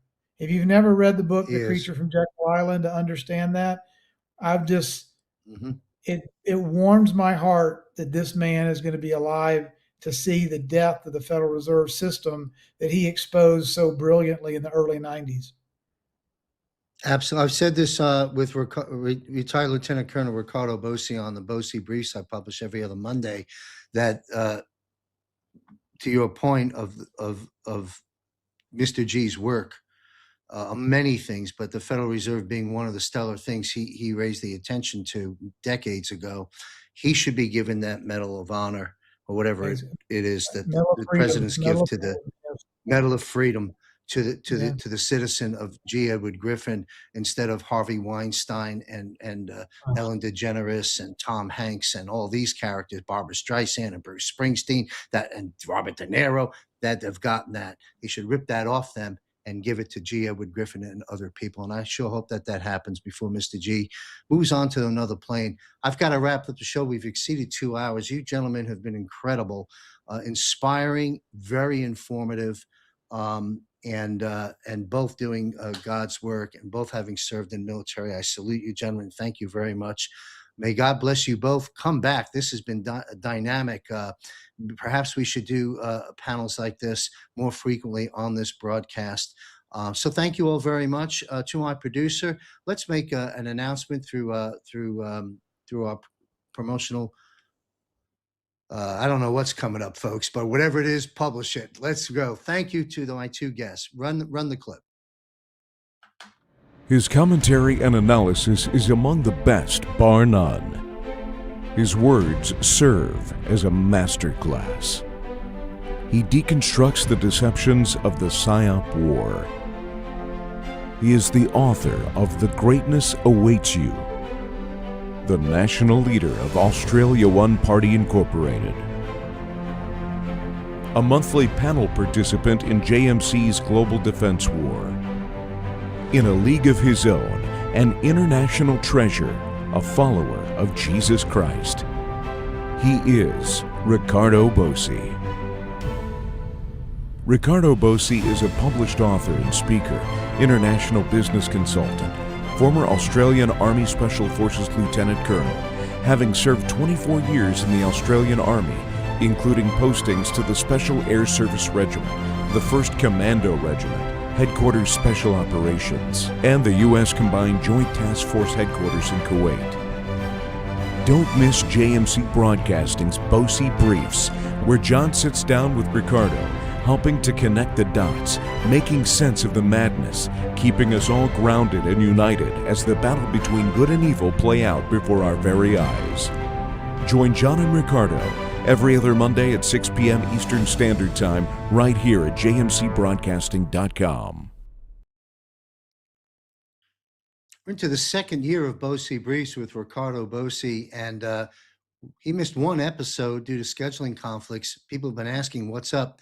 That's what's up, and he'll be back. I'm recording Saturday with Ricardo Bossi. We resume our schedule of every other Monday at 6 p.m. Eastern. Now, the announcement on the screen here, all new Patriot Q&A hour. Get your questions answered. It's one solid hour, 8 p.m. Eastern, Thursday, March 26th. Derek and I on screen in our private setting. Learn how to get there by visiting jmcbroadcasting.com and click on Premium Portal. And if Premium Portal is not for you, well, you won't be able to avail yourself to this and many other benefits, but you can certainly subscribe for free and get a lot of other content. And by the way, 99% of everything we produce at JMC Broadcasting is, of course, free to the public. But come join us. All new Patriot Q&A, Derek Johnson, to get your questions answered. I want to make mention, this was put up on the screen by Will Barney, and it reminded me, I don't think I've ever once promoted my own book on this broadcast, but it's titled the same, Global Financial Reset, Surviving and Thriving the Transition. You can pick this up. As you can see, it's a quick read. It's about 80 some odd pages, available. I think it's 5-star rated on Amazon.com. And it basically covers the premise of the reset and really acts as a workbook and an action item tool going through the GOOTS, get out of the system model. So you'll want to check out this book, Global Financial Reset. And next week, joining us on this very show is the Will and Bill Hour. Will Barney, Bill Armour. We're going to jump into the issues of the day, whatever transpires between now and then, and have these gentlemen weigh in. But we're also bringing back, second appearance, attorney Benjamin Hart, U.S. citizen, also Thai citizen, practicing law here in Thailand for about 20 years. I've worked with him in a variety of capacities, and he's going to weigh in on the economic impact, the global impact, and some of the particular things that are taking place here in Southeast Asia and in Thailand. So we look forward to this broadcast next week here on the Global Financial Reset. And I can't thank retired Lieutenant Colonel Tom Lennox and Rob Cunningham for an absolutely incredible episode. I hope you found it inspirational, enlightening, informative, and hopeful. Remember faith, hope, and love? Without hope, life would not be the way I would like to live it. You have to have hope, and it's not hopium. A lot of great information was provided for you here, and I hope it helps. We need to be patient. We need to keep doing what we're doing because the life raft is coming. And I want to thank you all for following and sharing our work. We've grown to over 10 million collective views monthly from about 10 shows that we publish, plus all the other incredible information, updated, some things by the hour at jmcbroadcasting.com, some things updated daily. Very current site. Visit our Library of Truth, our resource guide, our Pulse of the Nation news feeds, and my war reports, which are now published on a daily basis, 3 to 5 minute reports. Thank you, Guardian Daniel R., for your support. Also, other quick announcement is Larry Ballard is coming to JMC Broadcasting on a very unique, not a show, an education curriculum by category. Stay tuned. That gets launched in April. And Julie Donuts, you might say. Sure, 200,000 followers on X. Been shared. Her posts have been shared by General Flynn, not once, but twice, and by our Commander-in-Chief and President Donald J. Trump. She'll be launching Donut Drops with Julie once a week here at JMC Broadcasting. Bookmark our site, subscribe for free, jmcbroadcasting.com. This is John Michael Chambers speaking with his voice. Speak with your voice. The best is yet to come, and may God be with you. Your hard-earned assets are under attack and may be in harm's way. Many people are confused, thus concerned about what is going on with the currency, the markets, and the economy. A great change is underway. With the Private Wealth Coach Consult, of which John Michael Chambers discusses in greater detail in Module 10 of the Wealth Coach University, you can break through procrastination as you become informed, empowered, and connected. JMC has created a system whereby you can avail yourself to a team of like-minded professionals to help you navigate this unprecedented minefield and meet privately with John Michael Chambers. The Wealth Coach University was launched based upon years of experience as a successful former financial advisor to help you, Goots, get out of the system. Hello, this is John Michael Chambers. I retired after nearly 15 years as an independent financial advisor in 2008 to heed a higher calling. My biography can be accessed by visiting wealthcoachuniversity.com. I know what goes on behind the scenes in the world of Wall Street and investments, as well as having my finger on the pulse of the global financial reset of which we are presently engaged. Let's discuss the Wealth Coach Consult. I am not a financial advisor, and I do not give specific financial advice, nor can I assist you in the repositioning of your assets. I will, however, provide answers to your questions to the best of my ability and provide a high-level analysis of you and your situation. At the conclusion of our consult, if one is prepared to take the next step and begin repositioning assets to Goots, G-O-O-T-S, get out of the system, I will make available to you the appropriate individuals in my resource network. In the financial world, these are licensed, seasoned, patriot professionals that can assist in this area and to help you get from where you are to where you need to be as soon as possible, both confidentially and with confidence. Visit wealthcoachuniversity.com. By doing so, you gain access to the 10 free educational video PowerPoint modules. Then schedule your Wealth Coach consult with me today. I do look forward to speaking with you. It's time.